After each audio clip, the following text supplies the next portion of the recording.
All right, so let's look at the three things that, if you don't know them, can get you confused as to even where to start writing. It can throw you off track and keep you writing way more material than you ever will need. Not to mention, if you make these mistakes, it'll keep people from buying your book because they won't understand what your book is about, and that your book is for them because they don't see that in the material or your title. And eventually, when you can't sell your book or make it so that people see it, it'll kill your enthusiasm and your passion and your excitement. And, you know, it'll be like a sopping wet rag thrown carelessly over a little tiny spark, you know, so frustrating. So mistake number one, you haven't chosen a specific reader.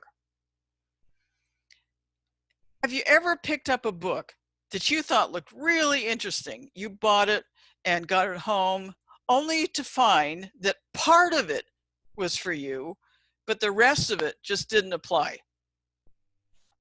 Here's how not to do that to your reader. I know, you've been told about demographics and stuff, but the thing is, nobody ever really gets you to ask the right questions about your reader that helps you narrow down your focus enough to be able to write just to her. And I bet the demographic questions that you've seen before are like this. Is it male or female? What race? What location? What age? Occupation?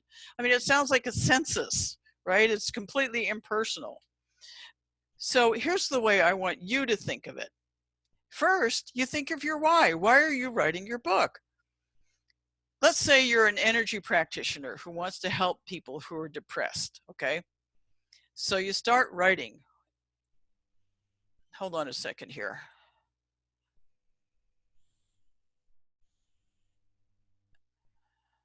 Okay.